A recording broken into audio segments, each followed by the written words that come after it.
Come on, X, we gotta go. Who's with her? Who's with her? Be sure, be sure, be sure. My name is Anna Osei. I'm a women's basketball coach and an activist for racial and gender equity. I love basketball. I tell people all the time it saved my life. Be balanced, be late, because they want to take the easy way out. When we make a decision to do something, explode off of that decision. I was born and raised in Jane Finch, Toronto, what many call metro housing. It was a difficult childhood, I would say, mostly because it was a lot of struggle. When I was in the 7th grade, there was a shooting directly in the apartment underneath us, 9 bullets through the door. It was frightening, but it was so normalized that I don't look at that as something that was traumatizing for us. We looked at it like something that was, unfortunately, the norm. I think in a lot of our marginalized communities, some of the safe spaces are really relegated to recreational sports. In that time, it was God and it was basketball that kept me going.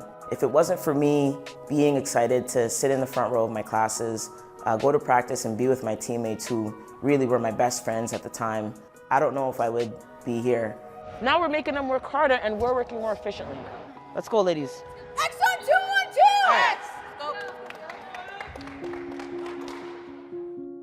Basketball would be Osei's salvation. After an outstanding high school career, she was recruited to play for the University of Miami. But just as her playing career was taking off, a family crisis would bring her back home. My brother, 2 years my senior, he was always gifted. He had finished his academic career at Laurier. He graduated at the top of his class as a chartered accountant and was working in the corporate sector. And he was recently diagnosed with depression and bipolar disorder.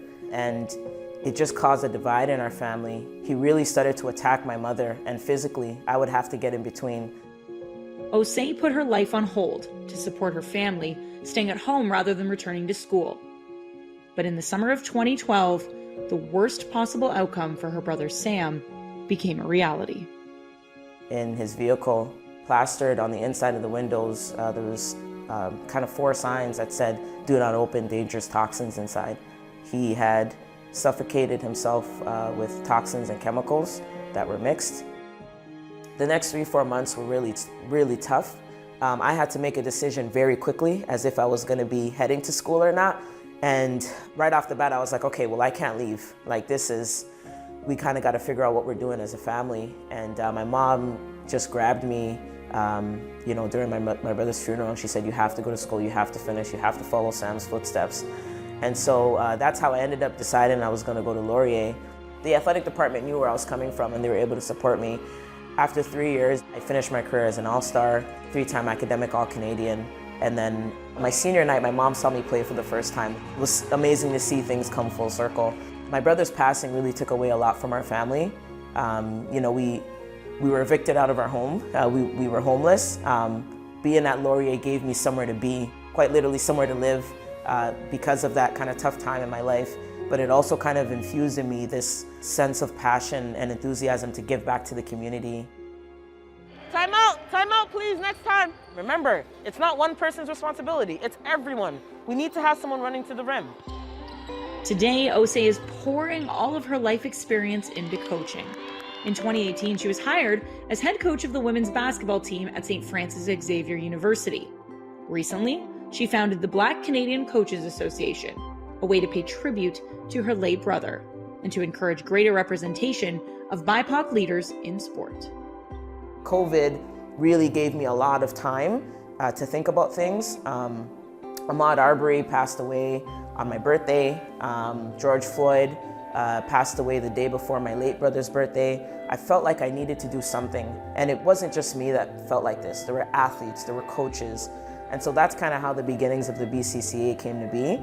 And the support has been amazing. It just means a lot to me to have a coach that looks like me and that I know can relate to things I'm going through, because it makes me feel more comfortable and it makes me feel more open to share things about my life. She's kind of all the things that I want to be as a head coach and as a Black woman. It's really inspiring to me, and it kind of opened my eyes to new heights that I could reach that I never thought.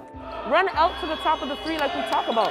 If it's denied, that's your read to cut straight line to the basket, not curl. There's nothing in our offense that's gonna allow for that. Come on, kid. Coaches are mentors, coaches are teachers. A lot of my experiences as an athlete, as a coach, as a person, so many of the most important people in my life came through me through sport and those coaches that were able to make the connections. To have someone believe in you, to advocate for you, to support you, in whatever means necessary. These young women that I serve, I'm just blessed to be able to support them in their walks of life.